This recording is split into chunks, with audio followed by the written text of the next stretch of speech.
All of you tell me in question number 1, which of the following is not base according to any of the theories? According to any of the theories, कौन सा base नहीं है?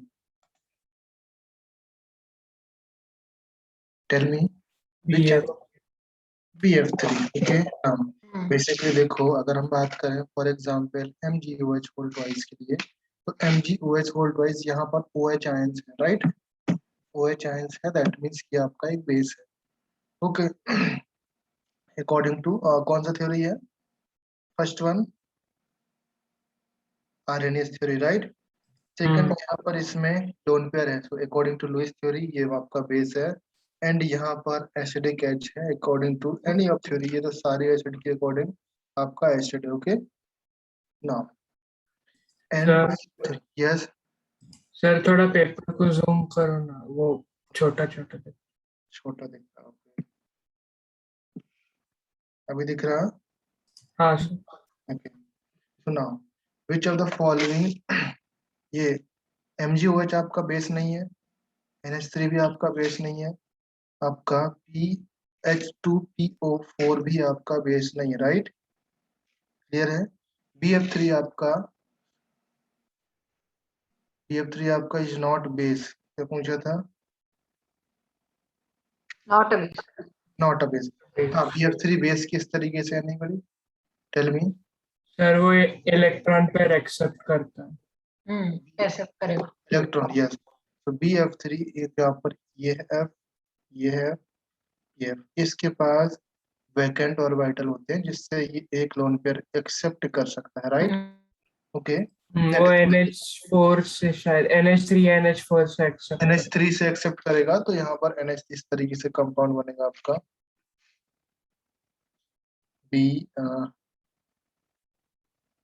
NH3 अपने loan पर provide करेगा BF3 compound. Okay. Now question number 2 देखो. According to the Lewis acid base concept which of the following is correct? कौन सा करेक्ट ऑप्शन है? आप देखो. Species in which central atom has completed octet. अगर किसी भी सेंट्रल एटम का ऑक्टेट कंप्लीट है तो क्या वो एसिड हो सकता है? नहीं ना. लुईस ने क्या बोला? जिसका ऑक्टेट कंप्लीट है या fully complete है ऑक्टेट, दैट मींस वो neither act as acid nor act as a base. वो एसिड बेस किसी के तरीके से काम नहीं करेगी. ओके. तो फर्स्ट थ्योरी, अब जो फर्स्ट स्टेटमेंट है that is wrong. Okay. Now second statement, all negatively charge ion are base acid. Let's say for example HCl का H positive and Cl negative. तो Cl नेगेटिव आपका क्या base होता है या एसिड? कॉन्जुगेट बेस होता है ना. बेसिकली जो सर और वो ऐसे भी होता है, यानी HSO4 नेगेटिव, उसमें एसिड. हाँ, कुछ भी रख सकते हैं.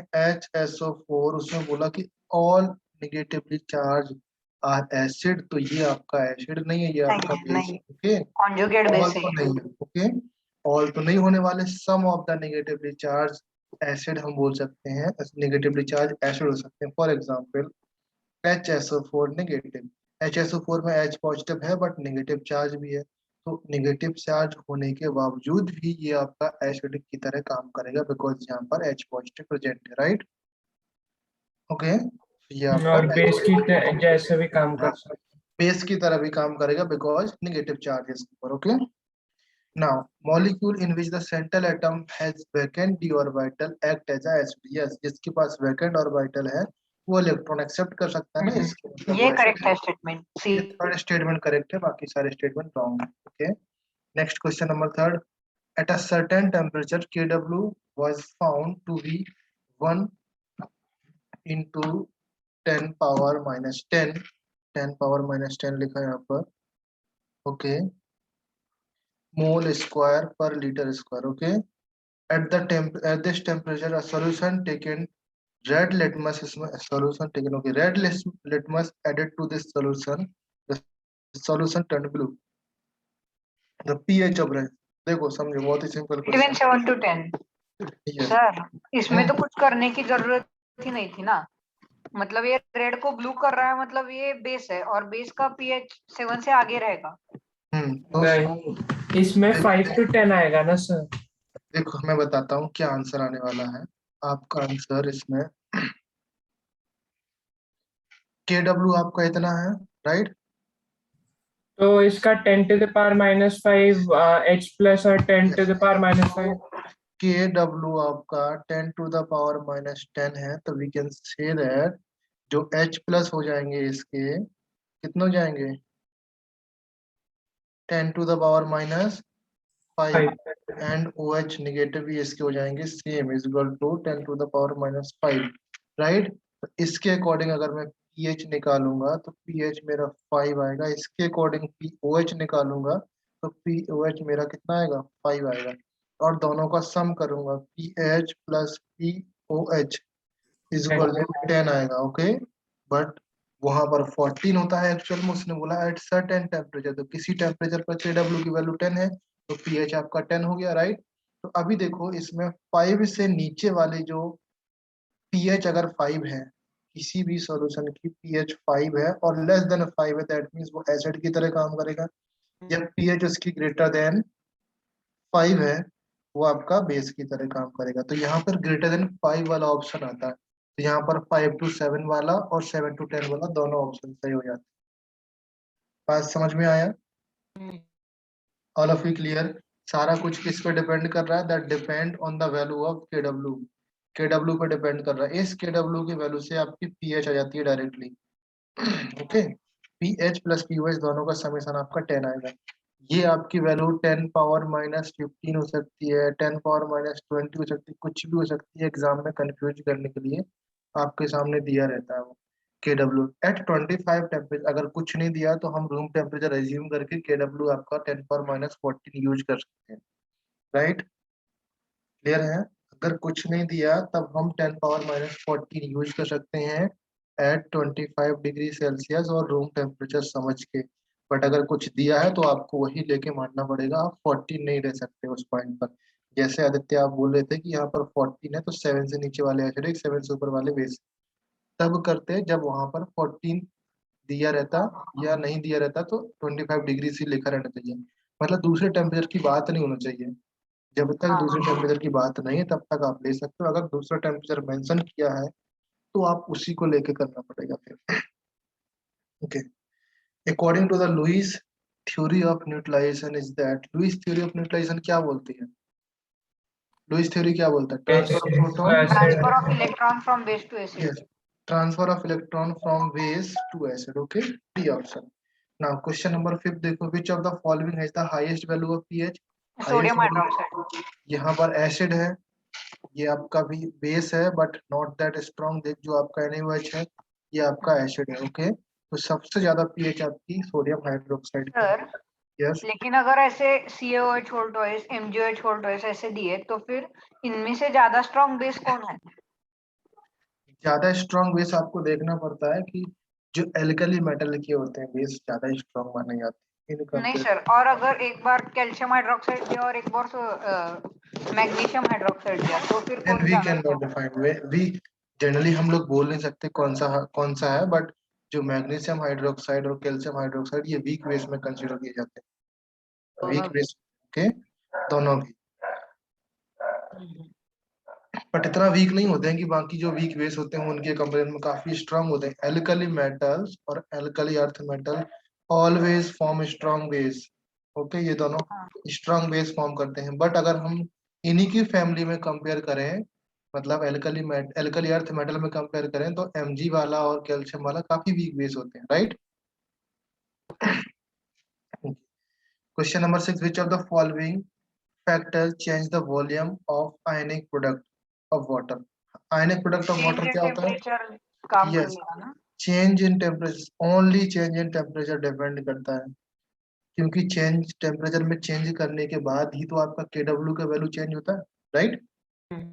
और आयनिक प्रोडक्ट ऑफ वाटर क्या है? Nothing but the KW। Ionic product of water KW ही है ना, हाँ okay. So the ionic product of water is KW। ये होगा जाएगा H positive OH negative, okay. ये डिपेंड करता है only and only of change in temperature, okay. Next question, which of the following solution has same concentration of H plus ions as 0.1 and HCl? ये question कितने लोग का सही किया था? सर यहाँ इसमें पर दिया मैंने होना छोड़ दिया चाहिए। इसे। यहाँ पर नॉर्मलिटी था। ओके, नॉर्मलिटी से आप कंसंट्रेशन मीनिंग क्या होता है? मोलारिटी। मोलरिटी। ओके, नॉर्मलिटी से आप मोलरिटी में चेंज कर सकते हो। हाँ, कैसे कर सकते हैं? फॉर्मूला होता है divide by normality Z, molarity into, Z factor. इस तरीके से कर सकते हैं, molarity is equal to N divided by Z factor, right? ये हम लोग कर सकते हैं, इससे चेंज कर सकते हैं। अभी हम बात कर रहे हैं इस केस में आपका कंसंट्रेशन हो जाएगा 0.1 नॉर्मलिटी ओवर जेड फैक्टर 2 है, इसका 0.05 आता, राइट? इसके लिए हम लोग चेंज करते हैं तो आपका कितना 0.3 डिवाइडेड बाई 3, इसका आंसर आएगा आपका 0.1। ओके, इस केस के लिए देखो आपका 0.2 डिवाइडेड बाई 1, आंसर 0.2 आ जाओ। ओके, ऑल दैट तो होगा नहीं ना। तो यहाँ पर आपको देखना है नॉर्मलिटी HCl के केस में कितना है। HCl के केस में है 0.1 डिवाइडेड बाई 1 इक्वल टू 0.1। तो इसका 0.1 किस में आ रहा था? बी ऑप्शन में, तो इसका हाँ। B option right answer. Okay, A option दिया है आंसर में, दिया है। उसको बी चेंज कर देंगे हम। ओके, हाँ ये सर, मैंने सर मुझे समझा नहीं था इसलिए छोड़ दिया। अभी समझ गए क्वेश्चन किस तरीके से है? कंसंट्रेशन आपको मोलरिटी हाँ, अब निकालना समझ होता गया। है। क्वेश्चन नंबर 8 देखो, which of the following can not show acidic characters, या एसिडिक नेचर हाँ, कौन सा कार्बोनिक एसिड H2CO3 नहीं लिखा। H2CO3 कार्बोनिक नहीं एसिड, नहीं नहीं, CaCO3, CaCO3। CaCO3। ओके, पक्का क्लियर है सब हाँ। लोग? Very good. ओके, तो इसका आंसर क्या दिया था? CaCO। 14। सबका करेक्ट निकला? गुड। देन नेक्स्ट आपका पीएच एंड पीओएच इक्वल कितना होता है? कुछ नहीं दिया यहाँ पर, तो आप 14। नॉर्मली 14 लोग, right? Next question, a compound whose aqueous solution will have the highest pH, कौन से सॉल्यूशन की पीएच सबसे हाईएस्ट होगी? एनीबॉडी? NaNO3 की। NaNO3 हम बताते हैं किस तरीके से होता है, पहले ये चीज सर वाटर के साथ करने का ना रिएक्शन। नहीं, मैं बताता हूँ। हाँ, यस, वाटर के साथ रिएक्शन करना होता है। देखो, NaCl का अगर वाटर के साथ रिएक्शन कराएंगे क्या फॉर्म होगा? इसको बोलते हैं हाइड्रोलिसिस ऑफ सॉल्ट। क्या बोलते हैं बेटा? अभी मैं जस्ट इसको एक्सप्लेन करूंगा। Hydrolysis of salt pepper complete होने के बाद, कोई भी सॉल्ट होता है तो सॉल्ट के बाद हम लोग वाटर की रिएक्शन करते हैं। वाटर की रिएक्शन करने के बाद आपको क्या मिलता है? एक एसिड मिलेगा और एक बेस मिलेगा। मीन्स जो न्यूट्रलाइजेशन रिएक्शन होती है ना, उसका जस्ट अपोजिट है ये। ओके, तो जो भी चीज आपकी स्ट्रांग होती है, चाहे एसिड स्ट्रांग हो तो इसका नेचर एसिडिक है, या ये स्ट्रांग है तो इसका नेचर बेसिक है। अगर दोनों वीक वीक है तो ये न्यूट्रल हो जाएगा, अगर दोनों स्ट्रांग स्ट्रांग है तो ये सॉल्ट आपका न्यूट्रल हो जाएगा, राइट? टेस्ट अभी समझाते हैं, मैं इसको लिखूंगा। ओके, तो अभी यहाँ पर देखो, ध्यान से समझो कि जो NaCl है, ये अगर इसके वाटर के साथ रिएक्शन कराएंगे NaCl का, तो क्या बनेगा आपका? NaOH plus HCl, right? ये बात समझ में आया कि नहीं? हाँ। This is strong base and strong acid, तो इसका मतलब इसका नेचर कैसा होगा? न्यूट्रल। सेम केस आप यहाँ पर देखोगे, इसका हाइड्रोलिसिस कराओ, क्या फॉर्म होने वाला है? NaOH plus H2CO3। ये स्ट्रॉन्ग बेस स्ट्रॉन्ग एसिड, इसका नेचर कैसा हो जाएगा? Basic, right? नाउ इस केस में चलते हैं हम लोग, आपका वाटर के साथ रिएक्शन करा के क्या फॉर्म होगा? NH4OH and HCl। यहाँ पर जो HCl आपका क्या है? Strong acid and that is weak base, तो इसका नेचर कैसा हो जाएगा? बोलो बेटा। इसका एसिडिक। Nature acidic. ओके, इस केस में आपका क्या बनेगा? NaOH बनेगा प्लस HNO3 बनेगा, दोनों आपके स्ट्रॉन्ग है, तो ये आपका न्यूट्रल हो जाएगा। तो ऑप्शन यहाँ पर सी राइट आंसर है, राइट। समझ में आया? Okay, next question. यस बोलो। ये होगा ना राइट आंसर, उसमें बेसिक बन रहा है सर, हाईएस्ट। अच्छा अच्छा, बेसिक पूछा, यस। तो पीएच बेसिक, हायर पीएच। हाँ हायर पीएच मींस बेसिक है, तो बी आंसर होगा। ओके, मैंने एसिडिक समझा इसलिए एसिडिक बोला, बी राइट तो आंसर। चेंज कर लेंगे। ओके, क्लियर है। नाउ नेक्स्ट क्वेश्चन देखो, which of the following compound is neutral to litmus? कौन सा कंपाउंड न्यूट्रल है to litmus? Same concept apply करो, ये वाला। कौन सा आंसर होगा? A option, right. A. Which write down net ionic equation. Sir ये समझ में नहीं आया। ये समझ नहीं आया? नहीं चलो सर, नेट, मतलब कहीं पे भी ऐसा आधा अधूरा दिया उन्होंने। किसी भी देखो आधा अधूरा नहीं है। नेट आयनिक इक्वेशन लिखने के लिए जो आपकी सॉल्ट और हाइड्रोलिसिस होता है ना, रिएक्शन, सॉल्ट हाइड्रोलिसिस, समझते हो? सॉल्ट हाइड्रोलिसिस या बेसिकली न्यूट्रलाइजेशन रिएक्शन, NaOH होता है, एंड दैट रिएक्टेड विद, किसके साथ रिएक्शन करता है? HCl के साथ। कंपाउंड क्या फॉर्म होने वाला है? NaCl plus H2। ओके, ध्यान से देखो। चल वी राइट डाउन NaOH को हम Na positive plus OH negative लिख सकते हैं, बिकॉज एक्वस फॉर्म में आपका Na पॉजिटिव और OH नेगेटिव फॉर्म में ही तो एग्जिस्ट करेगा ये, राइट। एंड जो आपका HCl होगा, HCl आपका किस फॉर्म में एग्जिस्ट करेगा? H positive plus CL Cl negative. Negative form में, राइट। जब रिएक्शन हाँ करेंगे यहाँ पर, तो ये आपका NaCl है, that is also existed as a Na positive and Cl CL negative. Negative. Okay, and जो वाटर है आपका, वाटर तो H2 ही होगा, राइट। वाटर, सारी चीजें वाटर में आके आयनिक होती है, वाटर आयनिक नहीं होता है, समझे? हम लोग वाटर को H पॉजिटिव और OH नेगेटिव शो करते हैं कि इस तरीके से होता है, बट ऐसा हम लोग नहीं बोलेंगे। ओके, तो यहाँ पर जो NaOH है, this NaOH is cancel out by this Na, this OH, sorry OH नहीं, this Cl is cancel out by this Cl। मैं आपको किस तरीके से फाइंड करते हैं वो तरीका आपको आ गया। H पॉजिटिव हो गया प्लस OH नेगेटिव हो गया, इज इक्वल टू क्या बनेगा आपका? H2O। H2। ऑलवेज रिमेम्बर, कोई भी न्यूट्रलाइजेशन रिएक्शन हो, हमेशा H2O फॉर्म होना चाहिए आपका, राइट। और न्यूट्रलाइजेशन रिएक्शन में ऑलवेज रिमेम्बर, इसके वन इक्विवेलेंट और इसके वन इक्विवेलेंट रिएक्शन करके इसके वन इक्विवेलेंट फॉर्म होते हैं। आई थिंक इक्विवेलेंट आपको थोड़ा बहुत तो समझ में आ रहा होगा। हाँ। ओके, क्लियर है ना? ऑलवेज जब ये वन इक्विवेलेंट रिएक्शन करके वन इक्विवेलेंट फॉर्म होंगे, तभी हम बोलेंगे कि जो आपकी अल्टीमेट रिएक्शन थी ये करेक्ट लिखी हुई। अगर ये वन इक्विवेलेंट फॉर्म नहीं हो रहा है या इनका कॉम्बिनेशन सही नहीं बैठ रहा है, इसका मतलब जो हम थ्योरी मान के चल रहे थे ये कम्प्लीटली रॉन्ग है। आई बात समझ में है? तो कंफर्म करने का रीजन क्या है? आपके इक्विवेलेंट इक्वल होना चाहिए। क्लियर है? तो यहाँ पर आपका सी ऑप्शन हो गया। बट ये एडिशनल इन्फॉर्मेशन था इक्विवेलेंट वाला, बट यहाँ तक आपका इस क्वेश्चन का मतलब यहाँ तक, right. Now next question number 13, the colour of pH strip turned red when it was dipped in a sample, the sample could be, क्या होना चाहिए बेटा? रेड कलर में hydrochloric acid. D. Hydrochloric acid, dilute. Dilute. तो कौन सा option है? A B C D. D option. Next one, question number 14, moist sodium carbonate was placed on a strip of pH paper, the pH colour क्या हो जाएगा? पहले तो sodium bicarbonate होना चाहिए, एंड मॉइस्ट है, मॉइस्ट मींस वाटर है। तो tell me the formula of sodium bicarbonate, Na2। Sodium bicarbonate लिखा ना, तो H आएगा, नॉट Na2CO। ओके, मॉइस्ट लिखा है, इसका मतलब वाटर होगा। ओके, रिएक्शन करके क्या फॉर्म करने वाला है?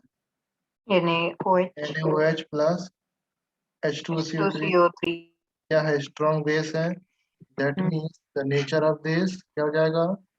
बेसिक। बेसिक। सो अभी बेसिक से आप स्ट्रिप का कलर बता दो। ग्रीन होगा ना? ग्रीन होगा। ग्रीन होगा या पर्पल? क्या होने वाला सर है? मुझे तो ग्रीन लग रहा है, क्योंकि मतलब थोड़ा तो न्यूट्रलाइज हो जाएगा ना ये सॉल्ट। और पीएच जिनका 10.5 से ज्यादा रहता है वो पर्पल होता है ना। पीएच स्केल आपको पता है किस तरीके से होती है? हाँ पीएच कहाँ से कहाँ तक होता है? कहाँ से कहाँ तक जाती है पीएच आपका? 0 to 14, 0 7 टू न्यूट्रल है। 7 न्यूट्रल है। तो हाँ जब न्यूट्रलाइजेशन के पॉइंट, जब न्यूट्रलाइजेशन होता है या थोड़ा बहुत न्यूट्रल होता है, तब आपका ग्रीन होता है, राइट? बेस की तरफ जाने पे ब्लू होता है और एसिड की तरफ जाने पे रेड होता है। समझ में आया कि नहीं? हाँ नहीं समझ में आया तो देखो, अभी मैंने कल ही क्लास लिया था कुछ बच्चों का, एसिड बेस वाला भी क्लास लिया था। तो ऊपर था। ये देखो, दिख रहा ना पीएच? ये दिख रहा कि नहीं सबको? हाँ हाँ ये आपका रेड है, ये वाला पोर्शन आपका न्यूट्रल है तो ग्रीन होगा। ये पीएच स्केल है आपका, पीएच पेपर वाला।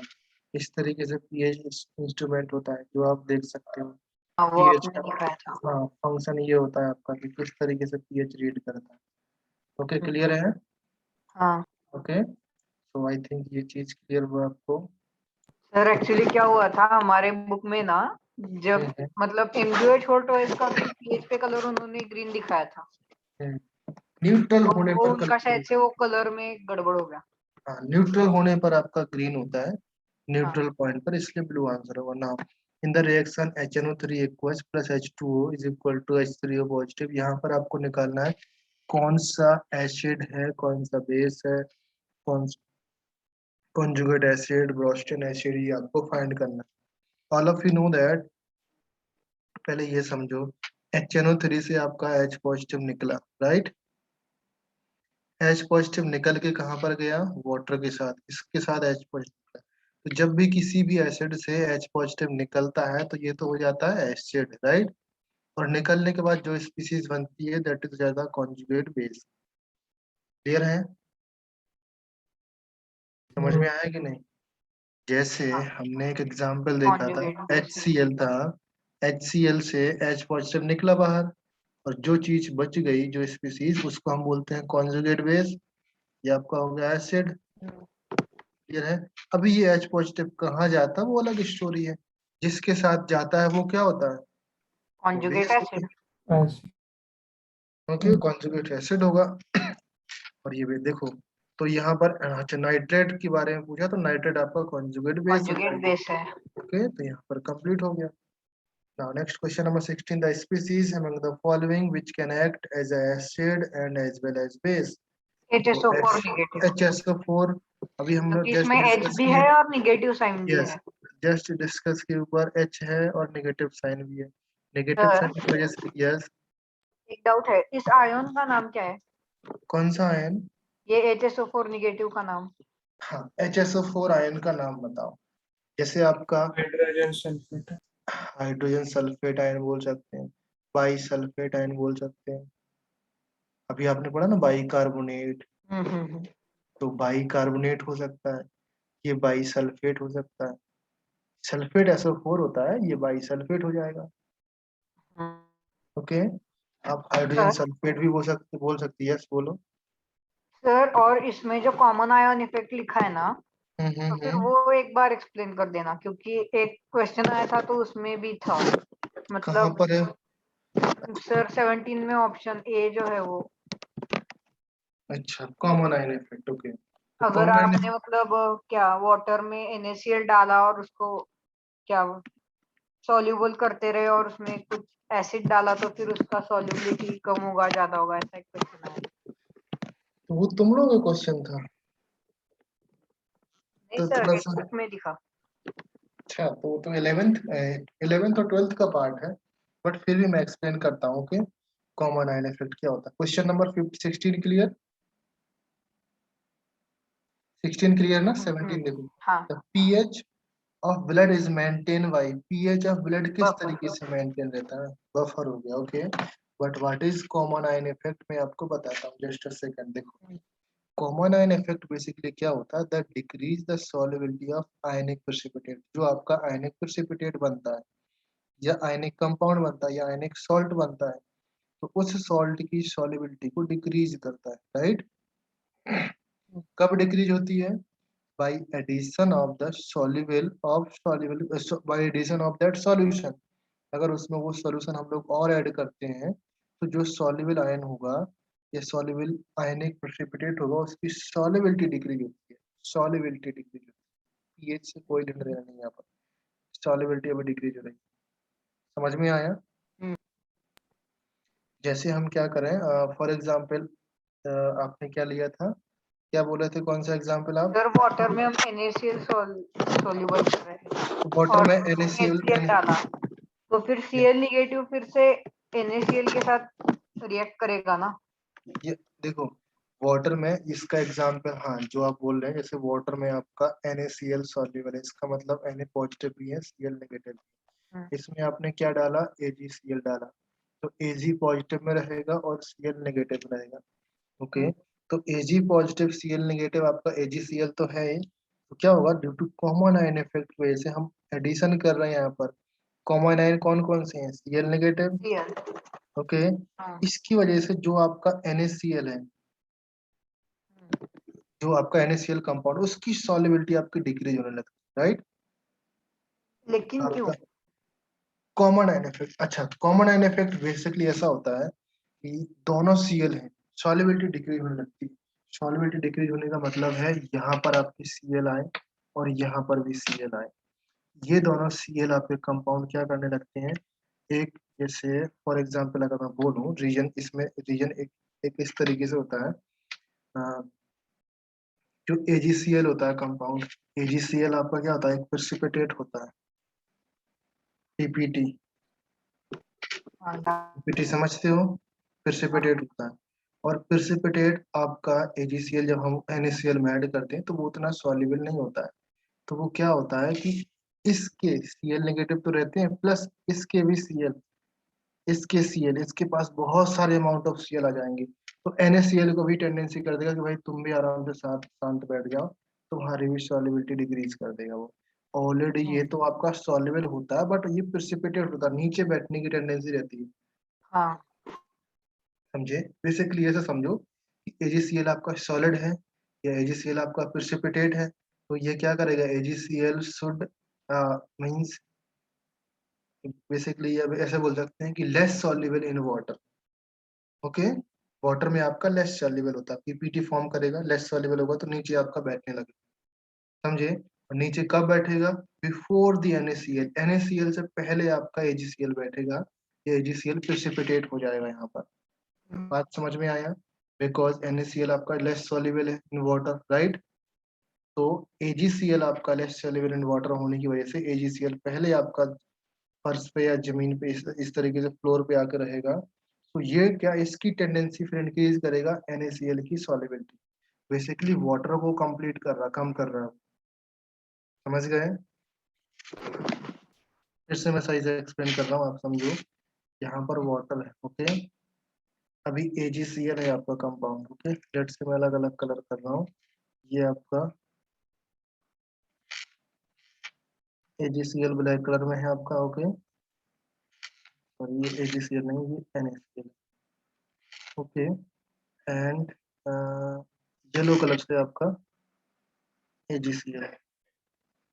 आपने AgCl ऐड किया ना, यहाँ से AgCl ऐड करेंगे हम लोग, तो क्या होता है, Ag पॉजिटिव तो रहेगा यहाँ पर और Cl नेगेटिव रहेगा। ये जब वाटर के साथ कंबाइन होगा यहाँ पर, तो ये क्या होता है कि ये प्रेसिपिटेट होने लगा, बिकॉज ये लेस सॉल्युबल है इन वाटर। जैसे ये नीचे प्रेसिपिटेट होने लगेगा तो कुछ वाटर कंज्यूम हुआ यहाँ पर, वाटर कंज्यूम हुआ, NaCl का जो वाटर था, NaCl क्या था, टेंडेंसी थी ना वाटर में Na पॉजिटिव Cl नेगेटिव, जब वाटर यहाँ से कम हो रहा तो इसकी सॉल्युबिलिटी कम होने लगती, समझे। जैसे हम इस तरीके से बोले कि आपका NaCl सॉल्ट होता है घर में, घर में सॉल्ट है, अब हम पानी में घोला उसको, पानी में घोलेंगे तो अगर वहां से किसी भी कारण की वजह से, किसी भी रीजन से हम वाटर से निकालना या वाटर कम करना करें, कम कर सकते हैं, तो आपको सिर्फ NaCl सॉल्ट सॉल्ट ही बचेगा, मीन्स नमक नमक बचेगा, ओके। बट वो प्रोसेस क्या होती है, आप अलग से नमक नहीं निकाल सकते हो, मीन्स अगर आप वाटर लोगे तो Na भी जाएगा। जैसे आपने पानी घोल दिया किसी गिलास में, एक गिलास लिया, वहां पर नमक और पानी घोल दिया तो पूरा हो जाएगा। अभी यहाँ से वाटर निकालोगे तो साथ में नमक भी निकलेगा, राइट। ओके, आपने क्या किया, इसी में आपने AgCl ऐड कर दिया। AgCl आप ऐड कर रहे हो, ओके, तो ये क्या करेगा, वाटर के साथ रिएक्शन करके नीचे प्रेसिपिटेट हो रहा होगा, बट वाटर में आपके Na और Cl नेगेटिव है ना, तो आपके NaCl नेगेटिव को कुछ नहीं करता, वो रहता है। तो जो वाटर रहता है वाटर को कम करने लगता है, जिसकी वजह से NaCl आपका बच जाएगा। हम सोचेंगे अरे ये तो प्रेसिपिटेट होने लगा, आपको NaCl। ये अभी एक और एग्जांपल, इसी वाटर को समझो, वाटर है, आप नॉर्मल पानी नहीं निकाल सकते, तो क्या करोगे, उसको धूप में रख दो, तो धीरे धीरे पानी आपका वेपर बन के उड़ जाएगा, राइट। आपको सॉल्ट मिलेगा, तो हम बोलेंगे अरे सॉल्ट तो इनसॉल्युबल है, आपकी सॉल्युबिलिटी कम होने लगी, ठीक होने लगा, राइट। समझे ना, तो सॉल्युबिलिटी डिक्रीज होती है कॉमन आयन के वजह से। ये आपके सिलेबस में है नहीं अभी, बिकॉज इसके बहुत सारे वेरियस टाइप के एग्जाम्पल आ जाते हैं। हाँ सर, और ये सिर्फ Cl निगेटिव के साथ होता है या फिर Br negative ion? Common ion effect कहीं पर भी हो सकता है, कॉमन आयन हो सकता है, नॉट ओनली Cl। आपका NH4 पॉजिटिव के साथ होगा, OH नेगेटिव के साथ हो सकता है, H2O H3O पॉजिटिव के साथ, कहीं पर भी कॉमन आयन मीन्स उसमें लिखा है ना कॉमन आयन, कॉमन आयन कहीं पर मिलते हैं तो आपका ये चीज पॉसिबल हो जाएगा, सॉल्युबिलिटी डिक्रीज हो जाएगा। Okay, now next question number 18, which of the following is classified as a acidic acid salt? कौन सा है? Na2HPO4। Na2HPO4, very good। Question number 19, sir, और yes, उसमें ऑप्शन में BiOCl है, वो बिस्मथ ऑक्सीक्लोराइड है। yes, bismuth oxychloride। तो बिस्मथ 2 का वैलेंस लिखेगा। बिस्मथ का बैलेंस कितना होगा बोलो, नहीं पता सर। ऑक्सीडेशन नंबर निकालना आता है। दिखाएगा ना। +1 आयन। Yes, bismuth is +1। क्या आपने ये निकाला ना, कैल्शियम इसका निकाला? हाँ सर इससे अच्छा HOCl होता है ना, यस, HOCl HOCl होता है। हाँ।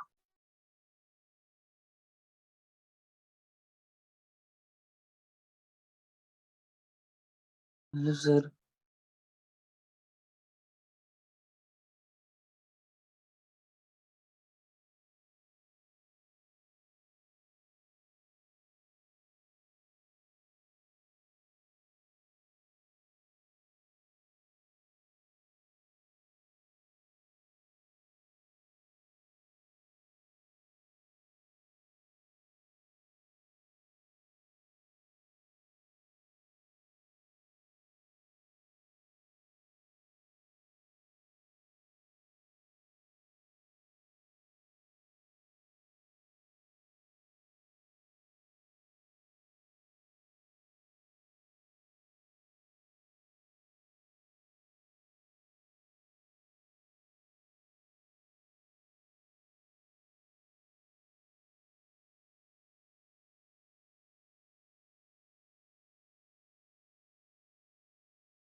ओके, सो टेल मी बेटा, बिस्मथ, हाँ HOCl होता है आपका, HOCl होता है। अच्छा देखो, HOCl के साथ एक और कहानी है आपका, BiOCl हो सकता है, HOCl हो सकता है, NaOCl। NOCl हो सकता है। टेल मी बेटा, इनका ऑक्सीडेशन नंबर कितना होगा?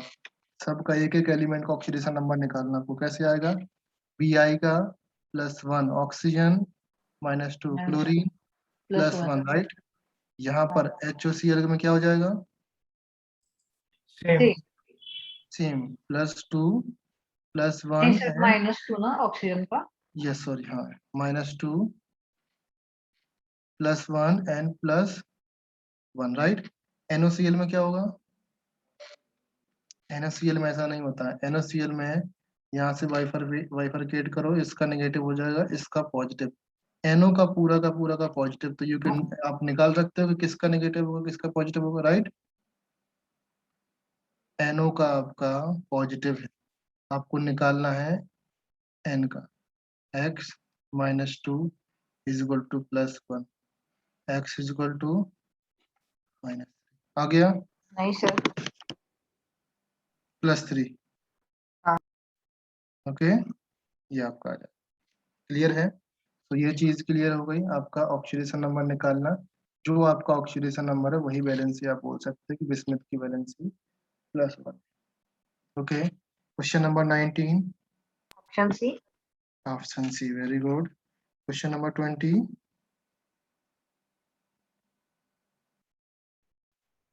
Question number 20. Concentration 25 degree C पे पूछा है आपका, कितना जाएगा भाई? 10 power minus 7. minus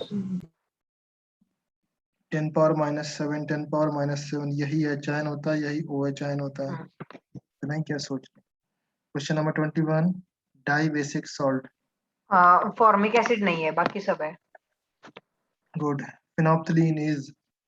colourless in acidic and pink in basic. Which of the following does not give H plus ion in aqueous solution? C2H5OH. C2H5OH. ये क्या है सर? C2H5OH. C2H5OH अल्कोहल है, इथेनॉल. इथेनॉल है, alcohol है आपका। Okay, हाँ. ये आपके बहुत ही वीक एसिड होते हैं। क्या आप बोल सकते हो वाटर आपका एसिडिक है या बेसिक है? नहीं.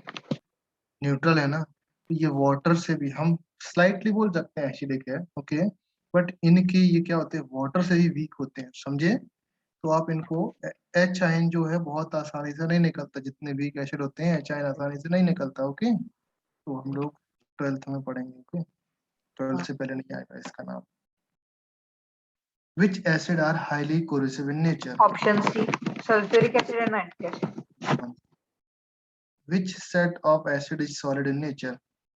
Boric acid and oxalic acid. ये चीज समझ में आया सबको? ओके, तो पेपर यहाँ पर कंप्लीट है। मैं कुछ नई चीजें आपको बताता हूँ इस चैप्टर के रिलेटेड। ओके, हालांकि ये चैप्टर कंप्लीट हो चुका है आपका। क्लियर है? हाँ सर, नेक्स्ट क्या शुरू करें? नेक्स्ट टाइम एक नया चैप्टर स्टार्ट करेंगे। मैं अभी तो नहीं बता सकता, कोई नया चैप्टर देख लेंगे। सर ऑर्गेनिक शुरू करेंगे. ऑर्गेनिक शुरू करते हैं, नॉमेनक्लेचर वगैरह स्टार्ट करते हैं। ओके, हाँ सर, क्योंकि वो इंटरेस्टिंग है. अच्छा है. हाँ, तो इसमें देखो देखो प्रिपरेशन ऑफ, इस तरीके से जो आपके सॉल्ट होते हैं उनकी प्रिपरेशन किस तरीके से होती है। तो सॉल्ट का प्रिपरेशन तो आपको आता है, किस तरीके से प्रिपेयर करते हैं। ओके, ना मैं डायरेक्टली लिखता हूँ आपके सामने कि अ, आप एक चीज लिख लो पहले, table for soluble salt. Okay, आप सॉल्युबल सॉल्ट किस तरीके से बनाते हैं, इनसॉल्युबल सॉल्ट किस तरीके से बनते हैं, वो भी आप लिख सकते हो प्रिपरेशन। बट प्रिपरेशन उतना इम्पोर्टेंट नहीं है, मैं डायरेक्टली आपको लिखाता हूँ the solubility of salt. Okay,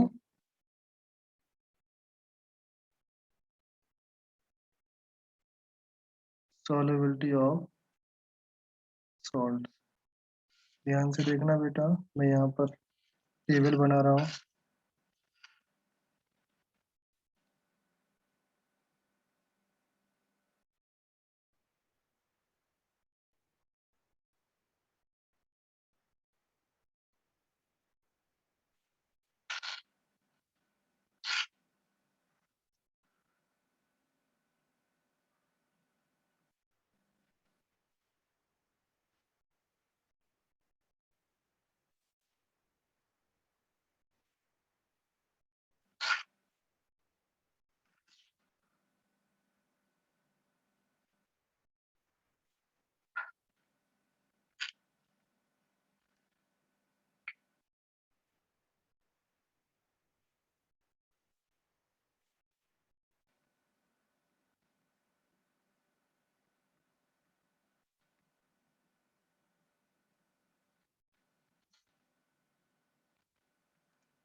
number one है आपका ऑल NH4 पॉजिटिव। अमोनियम समझते हो? NH4 positive, Na positive, potassium positive compounds. Compounds means हम salt की बात कर रहे हैं, right? Are soluble.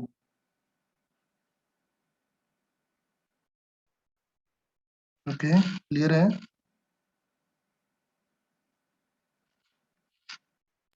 Yes, sir. जितने भी अमोनियम के ये सॉल्ट आते हैं आपको हमेशा सॉल्युबल मिलेंगे, no exceptions, right? Next second है आपका all the nitrate and nitrites, all nitrates और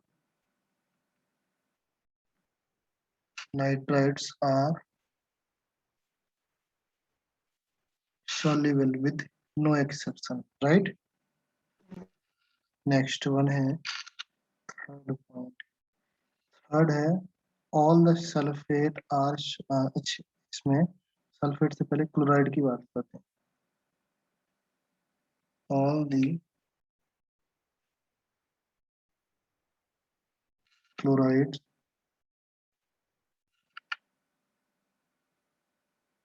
आर soluble, याद रखना हम soluble इन वाटर की बात बोल रहे हैं, ओके? soluble इन वाटर, यहाँ पर आपके एक्सेप्शन आते हैं, एक्सेप्शन है आपका Hg2Cl2, एक्सेप्शन कौन सा है?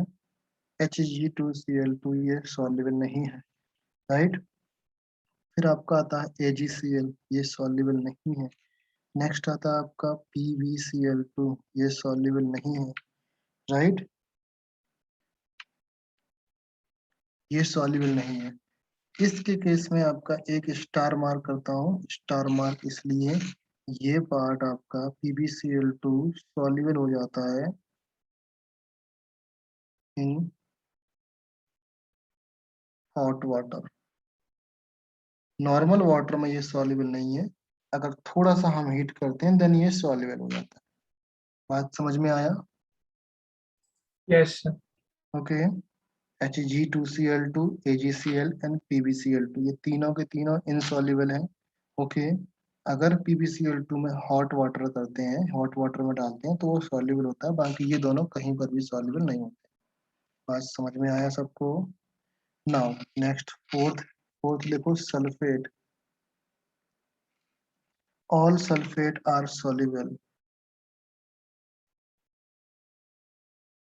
all sulfates are soluble, the exceptions are, exceptions हैं जो soluble नहीं है, exceptions लिखो बेटा, number 1 calcium sulphate CaSO4, comma PbSO4, okay? Next है BaSO4, ये आपके कैसा है, कैसे बेटा? ये इनसॉल्युबल है, right? Insoluble, okay? I think ये क्लियर होगा। नेक्स्ट आपका फिफ्थ पॉइंट है, fifth number point, all the carbonate. Sir doubt है यस बोलो। सर, Hg2Cl2 क्यों लिखा? HgCl भी लिख सकते थे ना? दोनों अलग अलग कंपाउंड होते हैं, HgCl अलग होता है, Hg2Cl2 अलग होता है। मतलब डिफरेंस है क्या बॉन्ड यस स्ट्रक्चर में? यस यस, डिफरेंस है। यहाँ पर वैलेंसी इसकी 1 है और HgCl2 में वैलेंसी इसकी 2 रहती है, दोनों अलग अलग कंपाउंड है। सर तो फिर हम Hg2Cl2 क्यों लिखते हैं? HgCl नहीं लिख सकते? बिकॉज ये डाइमर फॉर्म में एग्जिस्ट करता है बेटा, ओके? जैसे FeCl2 और FeCl3 अलग अलग कंपाउंड होते हैं, सेम यहाँ पर ये वाले कंपाउंड होते हैं।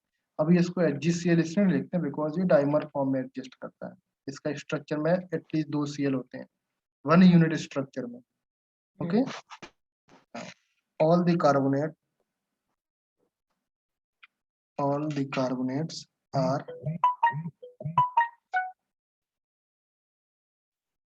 कार्बोनेट्स क्या होते हैं बेटा? इनसॉल्युबल,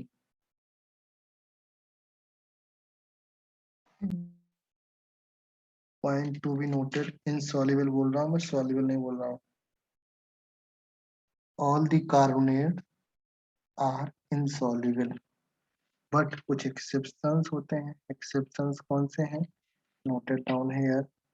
कार्बोनेट के एक्सेप्शन से आपके K2CO3, एग्जाम में जेई में बहुत टाइम पूछा गया K2CO3 सॉल्युबल है या नहीं है। ओके, तो K2CO3, Na2CO3 एंड NH4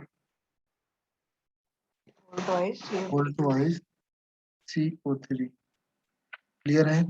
इस कंपाउंड को आप ध्यान से ऑब्जर्व करोगे तो पॉइंट नंबर 1 के अंदर में आ गया, हाँ, राइट? ये लेकिन कंपाउंड भी पॉइंट नंबर 1 में आ गया, ये कंपाउंड भी पॉइंट नंबर 1 में आ गया। समझ गए? जितने भी सर, कार्बन, यस, लेकिन इनके आगे तो CO3 है ना, तो फिर वो कार्बोनेट ही बन गए। नहीं तो इसके कोई सा भी कार्बोनेट हो, सल्फेट हो, कुछ भी चीज हो इनका, इनका कुछ भी हो, सारे के सारे सॉल्युबल हो सकते हैं। कार्बोनेट हो सकता है, सल्फेट हो सकता है, क्लोराइड हो सकता है, आपका हम्म, कुछ भी हो इन कंपाउंड का सॉल्युबल होने वाला है मोस्टली। मोस्टली क्या, ऑल, कोई एक्सेप्शंस नहीं है, राइट? क्लियर है? So that these are the soluble. Okay, ये आपके इनसॉल्युबल, तो ये आपके सॉल्युबल हो जाएंगे। हाँ। ओके, तो फिर नेक्स्ट, इनका मतलब सॉल्युबिलिटी किस टर्म पे डिपेंड करता है या फिर किस फैक्टर पे? सॉल्युबिलिटी फैक्टर आपका अलग होता है, वो अलग कंसेप्ट हो जाएगा बेटा। सॉल्युबिलिटी आपका फैक्टर पे डिपेंड करता है, सॉल्यूट और सॉल्वेंट पे, कि किसकी पार्टिकल किसके पार्टिकल्स किस में सॉल्युबल हो रहे हैं, उनके पार्टिकल्स पे डिपेंड करता है। फॉर एग्जांपल जैसे हम बोले कि हार्डनेस, जानते हो हार्डनेस? वाटर का वो। ये नहीं, हार्डनेस, हार्डनेस एक अलग चीज होती है। जैसे आपका डायमंड कितना हार्ड है, ग्रेफाइट कितना ओ हार्ड, हाँ हाँ। ओके, उस तरीके से हार्डनेस। तो आपकी हार्डनेस का रूल आपका 1 टू मोर स्केल में, आपका हार्डनेस का रूल 10 तक डिवाइड किया गया। तो जो 1 नंबर का हार्डनेस वाला कंपाउंड होता है, ये होता है टाल्क, जो घर में पाउडर यूज करते हैं या कोई भी पाउडर होता है, उसकी हार्डनेस बहुत कम होती है, बेसिकली 1 होती है। तो मतलब वो बहुत सॉफ्ट होता है ना, हाँ हाँ। तभी तो हम स्किन पे यूज कर पाते हैं। फिर उससे ज्यादा हार्डनेस वाले 2, 3, 4, 5, 10 तक आते हैं। 10 सबसे ज्यादा हार्डनेस होता है डायमंड। डायमंड।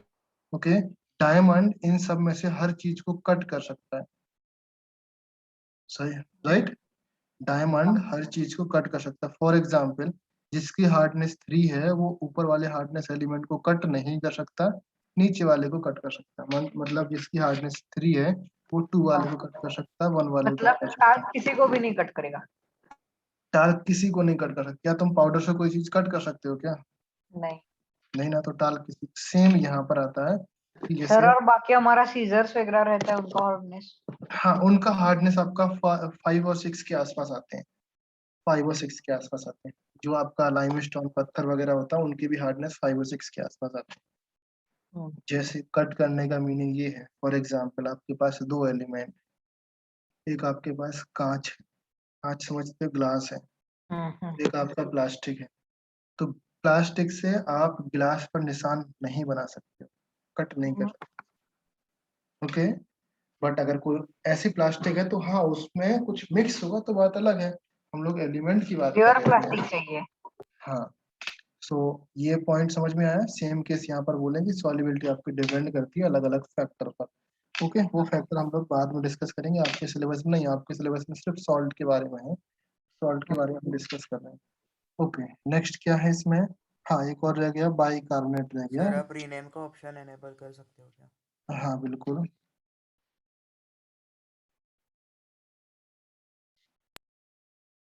इसको करना रीनेम। सर मुझे करना था। करिए करिए। Okay, so question number, option number 5 ये क्लियर। पॉइंट नंबर 6 आता है आपका। पॉइंट नंबर 6 अगर बात करें, सल्फेट हो गया, कार्बोनेट हो गया, ऑक्साइड की बात करते हैं और hydroxide. All the oxide and hydroxide, oxide and hydroxide, सारे ऑक्साइड और हाइड्रोक्साइड की बात कर रहे हैं। आर सॉल्युबल होंगे या इनसॉल्युबल? सॉल्युबल। इनसॉल्युबल होते हैं। सारे ऑक्साइड और हाइड्रोक्साइड इनसॉल्युबल होते हैं। एक्सेप्शन क्या है? एक्सेप्शन नोट डाउन करो आपका।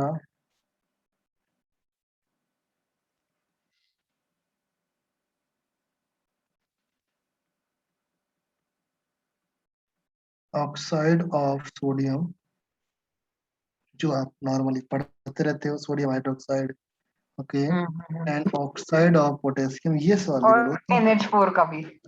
हाँ, तो ये आपके ऑक्साइड आपके क्या होते हैं?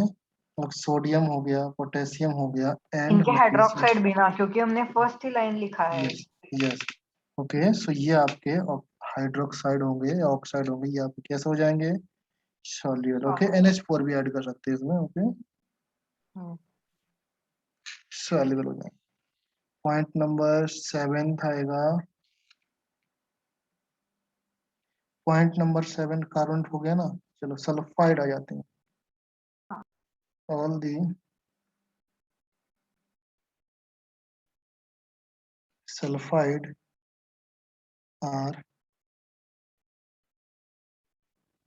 इनसॉल्युबल, बट कोई तो सल्फाइड होगा जो आपका सॉल्युबल होगा। Na2SO4, K2SO4। K2S हो गया,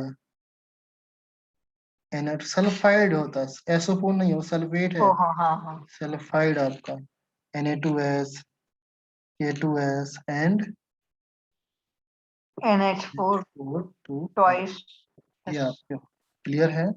तो ये आपको याद करना होगा, किसी भी एग्जाम में डायरेक्टली पूछा जा सकता है कौन सा सॉल्युबल है कौन सा नहीं है। और आपके सिलेबस के अकॉर्डिंग ये वाटर में ही पूछा जाएगा, वाटर के आगे नहीं जाएंगे। वैसे वाटर के आगे नहीं जाएंगे। वैसे एक चीज याद रखना, एक चीज आपको याद होना चाहिए, लाइक डिजॉल्व, लाइक पढ़ा है? नहीं पढ़ा होगा, मैं बताता हूँ। ये आपने बताया था। पोलर डिसॉल्व होता है, नॉन पोलर में नॉन। यस, पोलर पोलर में डिजॉल्व होगा, नॉन पोलर नॉन पोलर में, ये चीज आपको याद हाँ, रखना होगा। ये ओके, आपने बताया था। ये चीज आपको बाद में काम आएगी 11th 12th में। फिलहाल अभी के लिए आपको ये सॉल्युबिलिटी का टेबल याद कर लो, इतने से आपका काम चल जाएगा। ओके, नाउ नेक्स्ट आपका होता है सॉल्ट हाइड्रोलिसिस, जो आपको मैं बताना चाहता हूँ। Salt hydrolysis,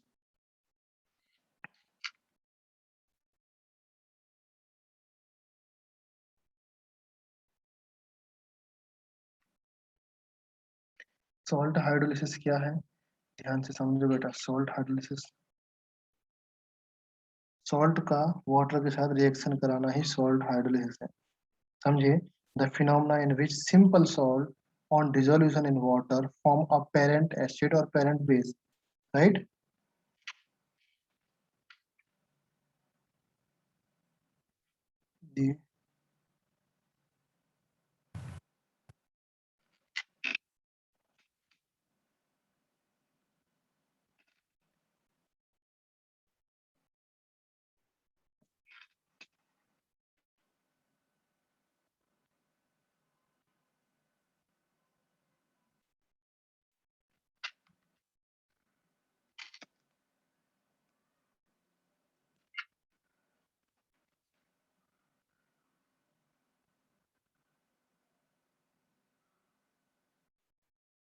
The phenomena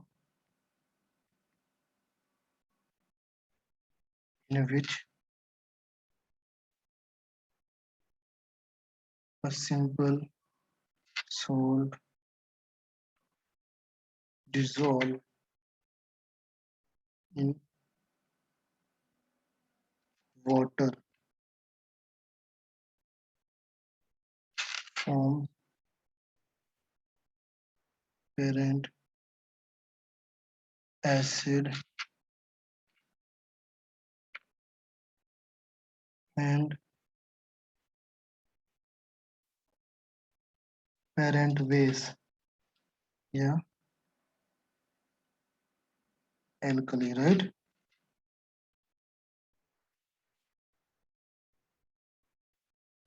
Resulting in acidic और बेसिक और neutral is called salt hydrolysis.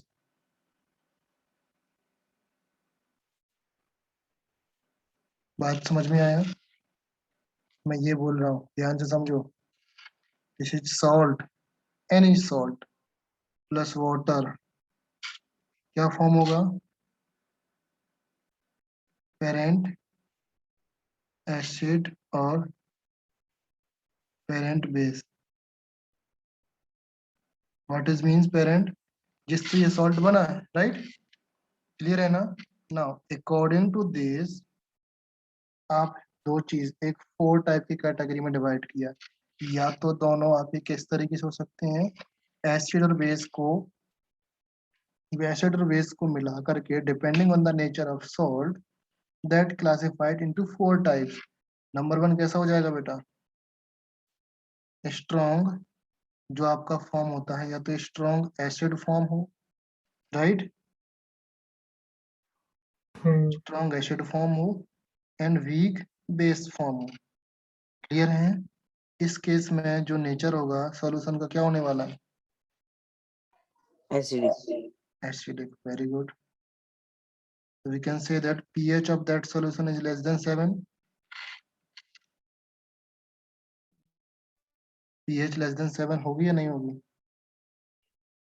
Okay. And basically इसका मतलब ये भी बोल सकते हैं कि जो H आयन कंसंट्रेशन होगा वो इंक्रीज होगा। H ion concentration OH ion से तो ज्यादा होगा, राइट? हाँ। तो ये सारे इंटरफेरेंसेस हैं जो आपको दिमाग में रखना होता है। सेकंड पॉइंट इसी का, सेकंड कैटेगरी इस तरीके से हो सकता है। Basically we can say that second category strong weak base, sorry, weak acid plus strong base, क्या फॉर्म होने वाला है? नेचर कैसा होगा? बेसिक, पीएच कितनी हो गई? Greater than 7। Okay. OH minus concentration ज्यादा OH आयन का कंसंट्रेशन ज्यादा। इंक्रीज होगा, राइट? थर्ड पॉइंट होगा आपका, थर्ड कैटेगरी है, third category is that strong acid and strong base, strong acid and strong base. In this case, in this case क्या होने वाला बेटा? सॉल्यूशन कैसा होगा? सॉल्यूशन न्यूट्रल होगा and pH of this solution 7 होगी, राइट? ओके। एंड यहाँ पर नो OH आयन कंसंट्रेशन, दोनों कैसे होंगे? इक्वल होंगे। H plus equal OH minus. OH ion is equal to the H ion, right? Next fourth category कौन सी है? Weak base, weak acid plus weak base, after reacting the solution will be neutral. Okay, remember that हम कोई भी external चीज नहीं use कर रहे हैं कि हम कोई ऐसा फेवर ले लें कि एसिड के ज्यादा हम रिएक्शन करा दें, वैसा कुछ नहीं है। हमने सिर्फ एसिड और बेस को लिया है और कोई भी कैटलिस्ट नहीं लिया। तो इस केस में वो आपस में जितने रिएक्शन दे पाएंगे कर पाएंगे उतना ही करेंगे। तो पीएच आयन और पीएच आपकी सॉल्यूशन की 7 ही होगी। वो अपने न्यूट्रलाइज ही करेंगे और ज्यादा कुछ मतलब नहीं रहेगा उनका करने का, right? So we can say that OH negative is equal to the H positive. ये बात समझ में आया सबको? क्लियर है ना? Okay, good. सो यहाँ पर अगर आपको एग्जाम्पल लिखना है फर्स्ट केस में, एग्जाम्पल लिख सकते हो। मैं यहाँ पर पीछे आपको एग्जाम्पल लिखता हूँ, यहाँ पर ध्यान देना। इसके एग्जाम्पल हम लोग यहाँ पर लिखते हैं। एग्जाम्पल फर्स्ट केस में क्या हो जाएंगे? Example NH4 positive SO4, right? हाँ CuSO4, हाँ NH4NO3, हम्म, ओके, FeCl3, ये सारी चीजें हो जाएंगी। होंगे बहुत सारे एग्जाम्पल हो जाएंगे, जस्ट हम लोग इतना ही नोट डाउन करते हैं। नेक्स्ट सेकंड पार्ट के एग्जाम्पल क्या हो जाएंगे?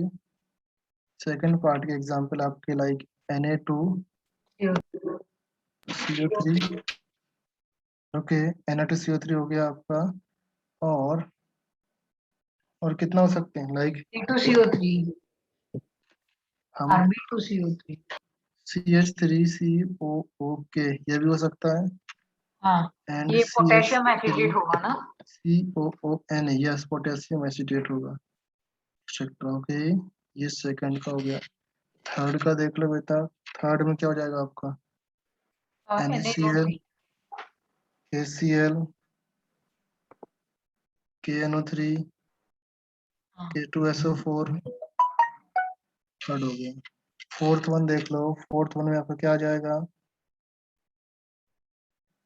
NH4 whole twice CO3, sir गड़बड़ हो गया हाँ बोलो। सर। हाँ, इसे न्यूट्रल में दो कैटेगरी क्यों किया है? न्यूट्रल में दो कैटेगरी कहाँ पर किया हुआ है? सर देखो ना, एक तो स्ट्रॉन्ग एसिड और स्ट्रॉन्ग बेस का, और वीक एसिड और वीक बेस का, तो फिर दोनों भी न्यूट्रल ही आएंगे। कौन से न्यूट्रल आएंगे? सॉल्ट। हाँ, ये दोनों सॉल्ट्स न्यूट्रल होंगे बेटा। जैसे NaCl, NaCl आपका न्यूट्रल सॉल्ट है, और NH4 होल ट्वाइस CO3, ये भी आपका न्यूट्रल सॉल्ट है। देखो, हाँ अगर पहली बात मेरी सुनो, एक आपके पास स्ट्रॉन्ग एसिड है और एक स्ट्रॉन्ग बेस है, इसके पास जितने नंबर ऑफ H पॉजिटिव होंगे सारे के सारे H पॉजिटिव निकालेगा बाहर, हम्म, इसके पास जितने भी OH नेगेटिव होंगे सारे बाहर निकालेगा, राइट? दोनों एक दूसरे को कैंसल आउट करके न्यूट्रल सॉल्यूशन बना देंगे। आया बात समझ में कि नहीं? यस और नो? हाँ ओके, सेम केस यहाँ पर वीक एसिड है, इसका बहुत मुश्किल से शायद कुछ H पॉजिटिव बाहर निकले, राइट? हम्म, इसके वीक बेस के शायद ही कुछ आपके OH नेगेटिव बाहर निकले, तो जो जो निकलते हैं वो दोनों के साथ कंबाइंड होकर के आपका न्यूट्रल बना देगा। कुछ डाउट है क्या इसमें? हाँ ओके, इनका तो निकलने ही नहीं वाला, बट इनके पास एक्सेस में हो जाएंगे H पॉजिटिव OH नेगेटिव, इनका होंगे नहीं। तो आई थिंक ये चीज क्लियर हुई सबको। ओके, हाँ। तो ये चीज आपको एसिड का नेचर बताने के लिए काफी काम आएगी, तो राइट? Sir, yes. और ये जो आपने कंपाउंड लिखा है ना NH4 होल ट्वाइस CO3 के नीचे वाला, फिर वो अमोनियम एसिडेट है यस, अमोनियम एसिटेट है। और ऊपर का ammonium carbonate, yes, ammonium carbonate ये है। सॉल्युबल होगा ना वाटर में? बिल्कुल सॉल्युबल है दोनों। वाटर में सॉल्युबल होने का मतलब ये थोड़ी ना कि H पॉजिटिव दे देंगे। वाटर में सॉल्युबल होने का मतलब थोड़ी ना कि H पॉजिटिव सारे सारे बाहर निकाल दें, राइट? H पॉजिटिव अलग चीज होती है, सॉल्युबिलिटी अलग चीज होती है। ओके, सो यहाँ तक समझ में आया? फिर देखो, कुछ कंपाउंड्स ऐसे भी होते हैं कि लाइक हम बोल रहे हैं कि फॉर एग्जांपल किस तरीके से हम आइडेंटिफाई कर पाएंगे कि किस सॉल्ट का किस तरीके से कलर होता है, Fe पॉजिटिव का क्या कलर होता है। ओके, कब आपका सॉल्युबल होगा कब आपका इनसॉल्युबल होगा, तो वो भी आप एक चीज नोट कर लो यहाँ पर। मैं आपको टेबल बनाता हूँ। ओके,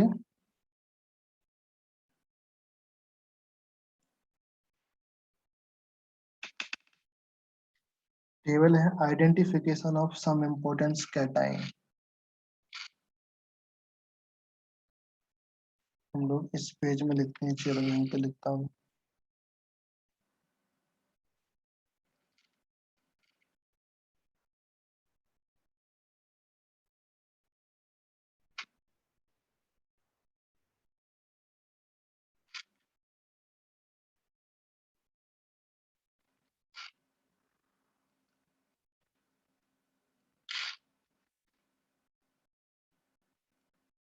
यहाँ पर ध्यान से देखना बेटा, किस तरीके से, फॉर एग्जाम्पल हम बोले identification of cation in salt of NaOH and NH4OH are generally reasoned that there are कुछ insoluble salt और precipitate form हो सकते हैं। तो उस केस में आपको आइडेंटिफाई करना है कि ये कौन सा सॉल्ट होगा। तो आप क्या करना है, आपको टेबल बनाना है। फिर से इस तरीके से मैं टेबल आपको यहाँ पर बनाता हूँ। ओके, ध्यान से समझना टेबल क्या है किस तरीके से। ओके, फिर हम लोग नीचे कंटिन्यू करेंगे। टेबल है आपका, लेफ्ट हैंड साइड में लिखता हूँ आपके सॉल्ट या कैटायन। ओके, जो आपके कैटायन है यहाँ पर कैटायन लिखता हूँ। राइट हैंड साइड लिखते हैं हम लोग प्रेसिपिटेट फॉर्म।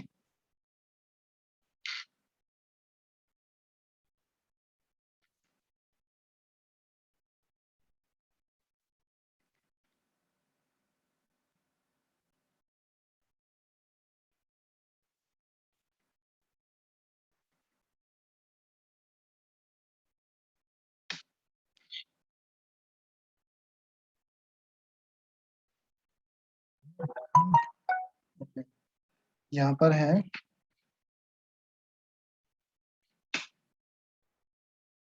पीपीटी, समझते हो? यस सर, प्रेसिपिटेट फॉर्म्ड यहाँ पर है आपका left hand side NaOH, right hand side है NH4OH। ओके, यहाँ पर लिख लेना एक line, for identification of cation in salt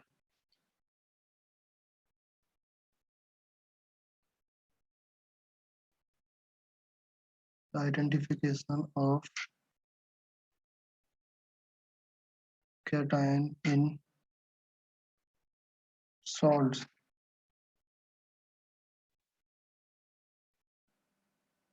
NaOH and NH4OH are generally reasoned these form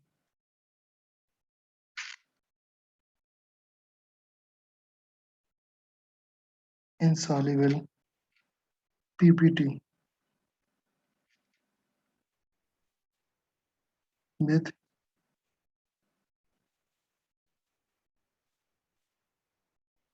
colour. अभी बोलो सर ये तो होता नहीं है, Na वाला तो आपका सॉल्युबल बताया था आपने, राइट? Na वाला हमने सॉल्युबल बताया था कि नहीं?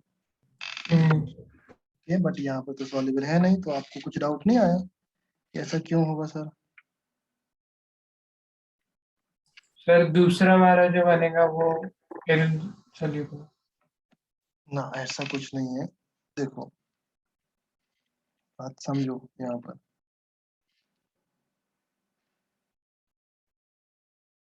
सर। और आप मुझे गैस के कलर बताओ, मतलब NO2 का कलर, उसके बाद SO2 SO3 का कलर। सब बताएंगे, सब बताएंगे, एक एक चीज रख जाओ, ठंड रखो। ये आपका क्या है, Fe+2 ले लेते हैं हम लोग। ओके, फिर Fe+3 लिखेंगे। Fe+2 है आप, Fe+2 आपका NaOH के साथ कौन सा कंपाउंड फॉर्म करेगा? FeOH whole twice. ओके, इसका कलर क्या होता है? इसका कलर होता है dirty green colour. Dirty green. Green बहुत गंदा वाला green. Okay, dirty green colour होगा। एंड दैट कंपाउंड, अभी तो आपने बोला दैट कंपाउंड, ये इनसॉल्युबल होगा। मतलब नीचे जाके बैठेगा। यस, सारे प्रेसिपिटेट ही होंगे इनसॉल्युबल इन एक्सेस NaOH। बात समझ में आई? अभी बहुत ज्यादा NaOH के साथ रिएक्शन कराएंगे तो ये इनसॉल्युबल हो जाएंगे। सिमिलरली आपने क्या है, कोई Fe का सॉल्ट है, NaOH के साथ रिएक्शन कराया, लाइक FeCl2 है, NaOH के साथ रिएक्शन कराएंगे तो FeOH होल ट्वाइस बनेगा, आपका कलर शो करेगा, बट वो सॉल्युबल होगा। बट क्या होगा, अगर ज्यादा एक्सेस ऑफ NaOH के साथ रिएक्शन कराएंगे तो वो इनसॉल्युबल होकर नीचे बैठ जाएगा। समझ गए? सेम केस यहाँ पर भी सेम टू सेम चीज यहाँ पर हो जाएगा। Fe कौन सा कंपाउंड फॉर्म होने वाला है? चलो मैं यहाँ पर इसको पूरा का पूरा सेम कर लेता हूँ। सर और इसका नाम फेरस हाइड्रोक्साइड। फेरस होगा या फेरिक होगा, आप लोग बताओ मुझे।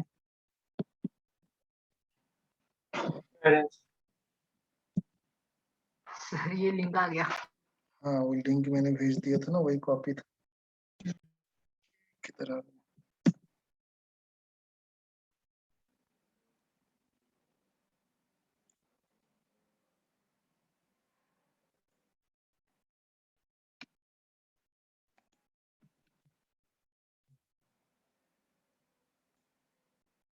ओके यहाँ पर है आपका NH4 क्या है compound NH4। FeNH4OH। Yes NH4OH ये आपका इसमें सॉल्युबल है। ये आपका सर हो गया। यस सर और ऊपर FeOH होल्ड के जगह FeNH4OH होल्ड आया। FeOH यही आएगा, NH नहीं आएगा। FeOH होल ट्वाइस आएगा। सर तो फिर ये बोलो। NaOH और NH4OH में इनसॉल्युबल रहेगा। यस एक्सेस ऑफ NaOH के साथ ये इनसॉल्युबल हो जाएगा, एक्सेस ऑफ NH4 में ये इनसॉल्युबल हो जाएगा। समझ गए? क्लियर है? हम लोग मूव करें आगे। हाँ ये एक पॉइंट हो गया। ओके नाउ सेकंड आपका है, सेकंड आपका FeCl3 आ जाएगा। सेम टू सेम क्या कंपाउंड है? सॉरी Fe+3 और FeCl3। इसका कंपाउंड फॉर्म होगा FeOH होल थ्राइस। यहाँ पर भी compound FeOH whole thrice form होगा एंड यहाँ का कलर हो जाएगा रेडिश ब्राउन कलर।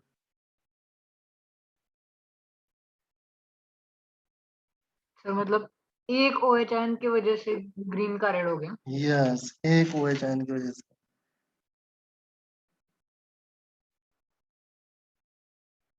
सोच लो एक OH आयन की वजह से इतना कलर चेंज होता है। Okay that is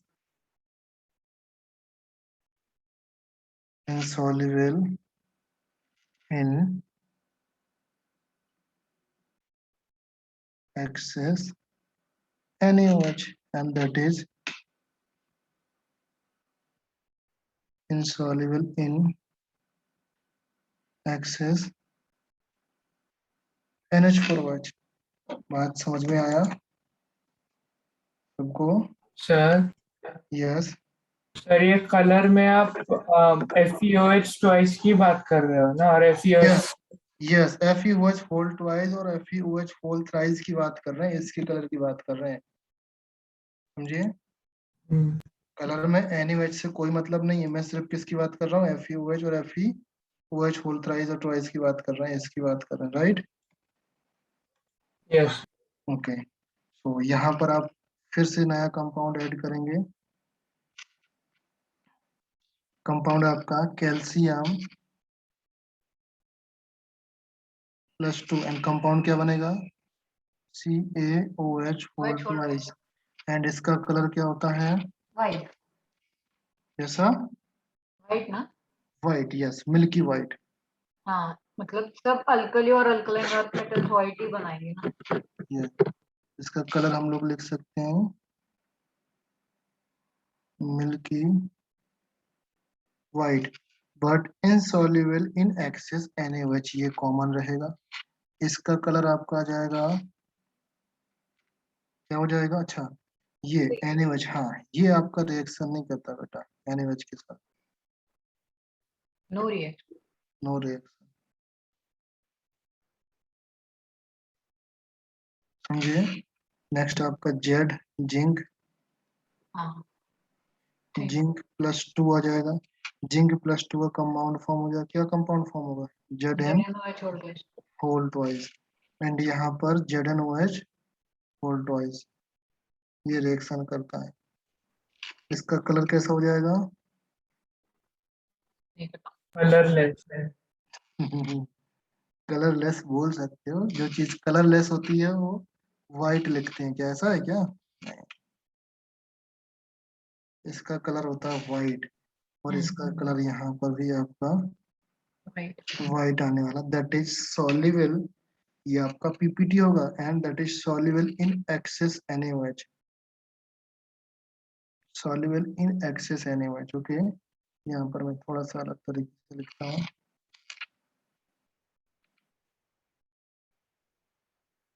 soluble in excess NaOH। तो जब एक्सेस NaOH में soluble हो जाएगा, उस पॉइंट ऑफ टाइम पर इसका सॉल्यूशन क्या हो जाएगा? कलरलेस। ओके, सेम चीज यहाँ पर हो जाएगी। आप क्लियर है? बात समझ में आया?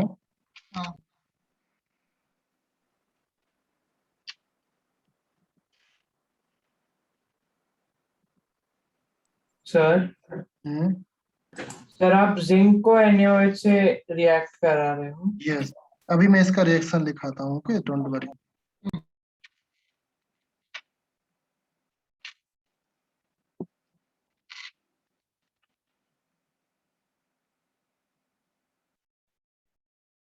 कलरलेस। ओके, क्लियर है? हम रिएक्शन क्या करा रहे हैं? देखो, रिएक्शन हो रहा है आपका, देखो किसी भी कंपाउंड का Zn+2 वाला, Zn+2 का कोई सॉल्ट होगा, लाइक सॉल्ट किस तरीके से हो सकते हैं? हम ZnCl2 भी हो सकता है, ZnHO4 भी हो सकता है, ZnCO3 भी हो सकता है, कोई भी सॉल्ट हो सकता है, समझे? ये किसके साथ रिएक्शन कर रहा है? एक बार NaOH के साथ, एक बार NH4OH के साथ। तो एक बार NaOH के साथ आपका कंपाउंड बनेगा, क्या बनेगा? ZnOH होल ट्वाइस और ZnOH होल ट्वाइस। बट ये चीज आप याद रखना, बेसिकली आप अभी तक ये चीज कॉमन देखते आ रहे होगे, अगर ये कंपाउंड बनता है तो चाहे जिससे बने, उसको फर्क नहीं पड़ता कि Na से बन रहा है कि इससे बन रहा है, बट कलर तो उसका सेम रह रहा है, राइट? देखो ZnOH होल ट्वाइस बना यहाँ पर, चाहे इससे बने, NaOH से बने ये, और चाहे NH4OH से बने, उससे फर्क नहीं पड़ता, कलर उसका सेम है और उसकी प्रॉपर्टीज भी सेम है, राइट? और NH4OH आ जाएगा। बात समझ में आए ना? तो इस तरीके से आपको याद करने के लिए सिंपल हो जाएंगे, कैसे भी बने कुछ फर्क नहीं पड़ता आपका, राइट? Okay, yes. नेक्स्ट आपका इसी एक कंटिन्यूएशन में आपका नेक्स्ट आपका आ जाएगा, लेट्स इसी को कॉपी कर लेता हूँ मैं।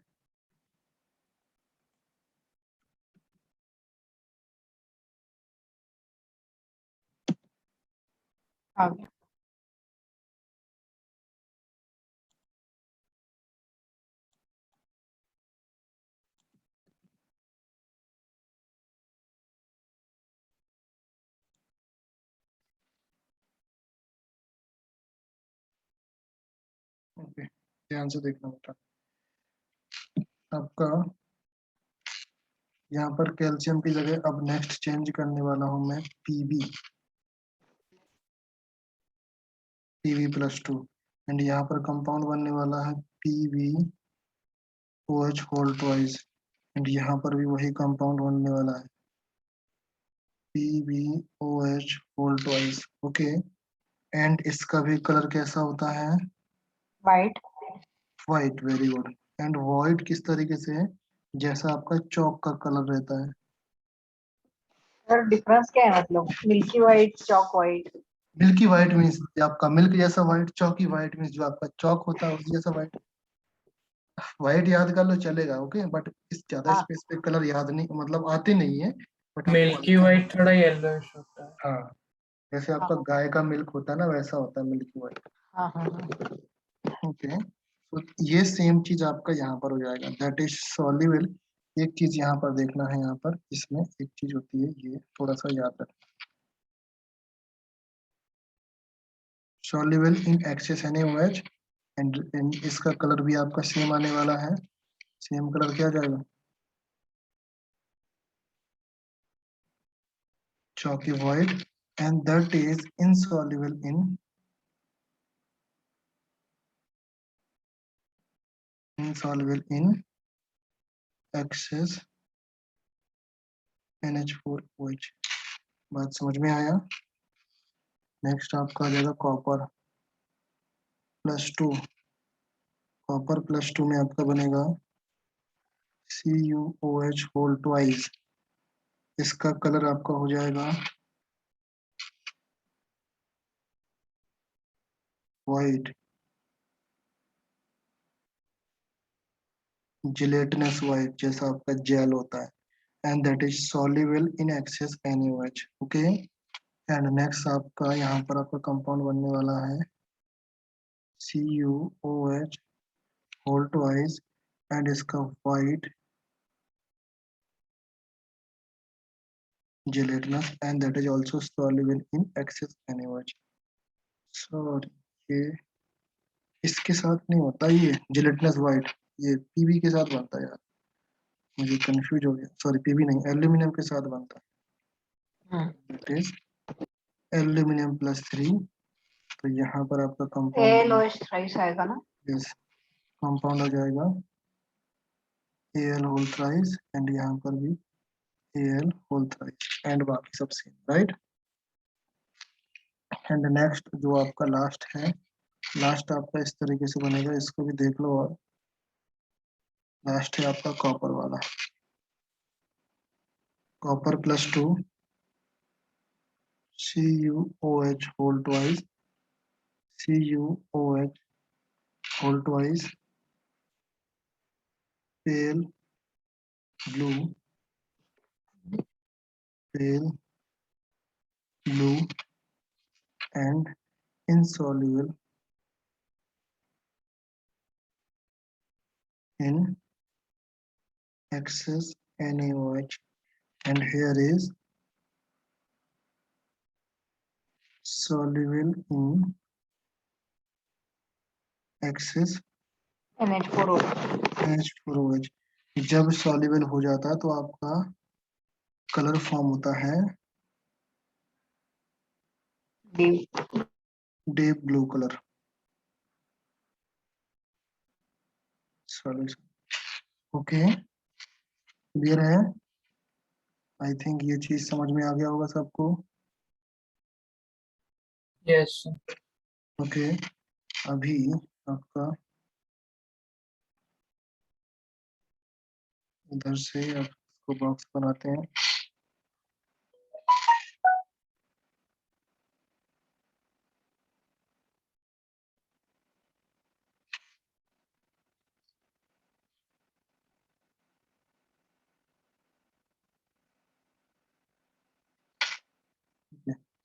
ये बॉक्स बन गया, इसको अटैच कर लेना इसके साथ। ओके, सो यहाँ पर आपका ये चैप्टर कंप्लीट होता है, राइट। ये चैप्टर यहाँ पर क्या होता है, कंप्लीट होता है। याद रखना सब लोग, ये सारे कलर आपके इम्पोर्टेंट हो जाते हैं एग्जाम पॉइंट ऑफ व्यू से। कोई सा भी एग्जाम हो, ये कलर आपके लिए पूछे जा सकते हैं। सर हम्म, सर NO2 का कलर। अच्छा हाँ, अभी आप देख लो जो आपकी गैसेस होती हैं, कौन कौन सी गैसेस होती हैं। पहले तो नाइट्रोजन की सारी गैसेस लिख लो। ओके, जो भी नाइट्रोजन की गैसेस फॉर्म होती पहले है। हाँ ठीक। एक सेकंड रुको।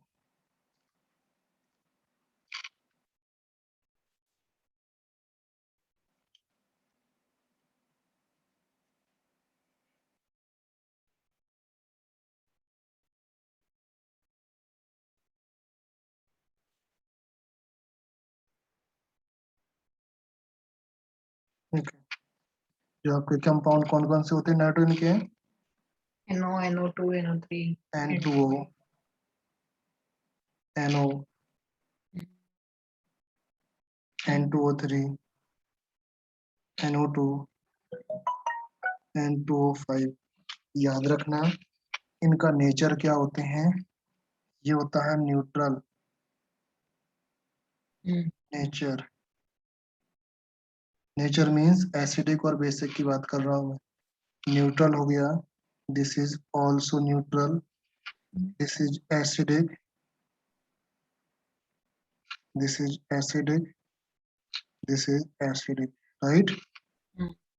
क्लियर है, ये पॉइंट समझ में आया? नाउ व्हेन वी टॉक, ये इसको हम लोग एक नाम और बोलते हैं, that is called laughing gas. Yes. हाँ ओके, ये आपका लाफिंग गैस है। नाउ एंड ये जो आपका सारे कंपाउंड्स होते हैं कौन से गैस हैं? ओके, यहाँ पर देखना है state, that is state. State means the first state N2 आपका गैस है, second one is also gas, third one is liquid, fourth one is gas and fifth one is liquid. समझ में आया? Sir yes. N2O का नाम क्या है? N2O का नाम नाइट्रोजन, इसका फर्स्ट का नाइट्रस ऑक्साइड। नाइट्रस ऑक्साइड, और सेकंड का? सेकंड का, हाँ अब ये थोड़ा नाइट्रोसिल ऑक्साइड, नाइट्रोजन डाइऑक्साइड होगा, फिर नाइट्रोजन ट्राइऑक्साइड होगा, नाइट्रोजन पेंटाऑक्साइड होगा। ओके, नाउ जो दोनों चीजें आपकी देखो N2O3 नंबर 1, N2O3 की बात कर रहा हूँ, ये आपका लिक्विड था ना, एंड इसका कलर होता है सॉलिड ब्लू कलर, मतलब एकदम कड़क ब्लू कलर। ओके, ये ब्लू कलर समझ लो, ठीक है, ब्लू कलर होता है, ठीक है। एंड इसका कलर आपका होता है येलो, येलो ब्राउन। आप कलर ही तो पूछ रहे थे ना आप, बाकी सारे का कोई भी कलर नहीं होता है। क्लियर है? बात समझ में आया? क्या आप डायामैग्नेटिक पैरामैग्नेटिक जानते हो? नहीं हाँ। सर। नहीं जानते हो? चलो नहीं। कोई दिक्कत नहीं, नहीं जानते हो तो नहीं बताता हूँ। ओके, देन ये कंप्लीट हुआ, अभी किसके पास चलना था और बताओ? फिर डायमैग्नेटिक पैरामैग्नेटिक। ये डायमैग्नेटिक पैरामैग्नेटिक आपको बताया नहीं है, अगर नहीं आता तो फिर मैं इसलिए नहीं बता रहा हूँ कि आपको आता नहीं है। अगर आपको लिखना है then you can write it down here. जो आपका N2 होता है दैट इज डायमैग्नेटिक, और this is paramagnetic, this is diamagnetic, this is paramagnetic, this is diamagnetic. Clear है? हाँ। खास हाँ बात, खास बात क्या है मैं बात कर रहा हूँ इसके बारे में, इसको थोड़ा सा नोट डाउन करना, NO2 के बारे में। ओके, जो आपका NO2 होता है ना, NO2 रूम टेम्परेचर पर आपका कैसा होता है? Paramagnetic, para at room temperature. Okay, जब इसका टेम्परेचर हम बहुत ही लो करते हैं, टेम्परेचर लो करते हैं, दैट मीन्स ये कन्वर्ट हो जाता है N2O4 में, और ये आपका डायमैग्नेटिक हो जाता है उस point of time, right? Diamagnetic convert हो गया, तो NO2 आपका पैरा में भी रहता है और डाया में भी रहता है, याद रखना। डाया में कन्वर्ट हो गया हाँ, एंड मतलब एक और आ गया N2O। यस, एक और N2 हो जाएंगे, डायमैग्नेटिक हो जाएंगे। नाउ फिर इसका कलर कैसा होता है? Yellow brown. हाँ इसका कलर येलो ब्राउन होता है ना, देखो ये लिखा ना, हाँ हाँ। बट इसका कलर कैसा हो जाएगा? कलरलेस। ओके, इसका कलर कलरलेस हो। सर और कौन सा गैस पंजेंट स्मेल देता है? कौन सा गैस? पंजेंट स्मेल देता है। पंजेंट स्मेल, पंजेंट स्मेल तो अच्छा इन्हीं के बारे में पूछ रहे हैं। पंजेंट स्मेल कैसा होता है? पंजेंट मीन्स जो आपको स्मेल ना करने दे, जैसे बहुत ही बेकार, ज्यादा देर तक आप उसको स्मेल नहीं कर सकते। बहुत सारी गैसेस होती हैं, ऐसा नहीं मैं बोल सकता कि कौन सा गैस होता है। अनलिमिटेड अमाउंट ऑफ गैसेस होंगी जो आपकी पंजेंट स्मेल देंगे। ना थोड़ा सर सा और हाइड्रोजन ओडरलेस होता है ना? हाइड्रोजन ऑर्डरलेस होता है, हाँ। ना थोड़ा सा मैं SO2 के बारे में बता दूं आपको। ओके, ऑक्सीजन जो होता है आपका, ऑक्सीजन गैस कैसा होता है? डायमैग्नेटिक और paramagnetic? Diamagnetic.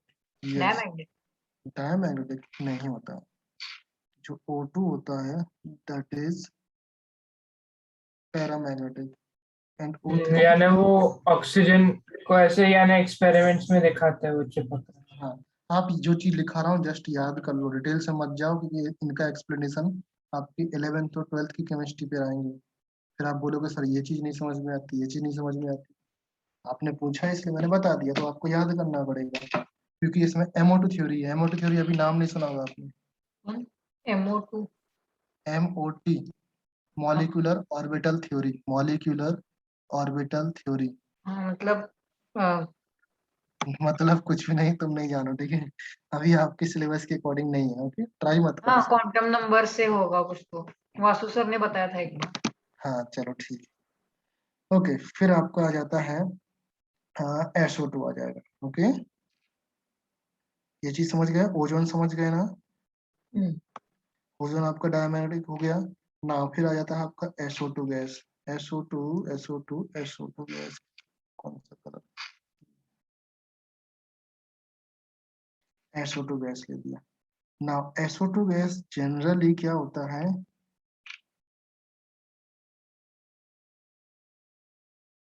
Light yellow colour की होती है, but most of the books में ये आपको कलरलेस मिलेगा। लाइट येलो मीन्स बहुत ही हल्की येलो होती है, okay. Most of the books में आपको कलरलेस मिलेगा, हम्म। राइट। नाउ ये आपका स्लाइटली येलो हो गया, ओके। नाउ नेक्स्ट आपका कौन सा गैस है, और SO3, राइट। हाँ SO3 ले लेते हैं। Sulphur track. SO3 gas, SO3 gas का कलर कैसा होगा, चलो इसका होमवर्क कर लेते हैं, ओके। कुछ आप लोग सर्च करके लाओ, राइट। सिंपल, ऐसा कुछ खास है नहीं कि मतलब कलर आप लोग बता नहीं पाओगे, गूगल कर लोगे मिल जाएगा, ओके।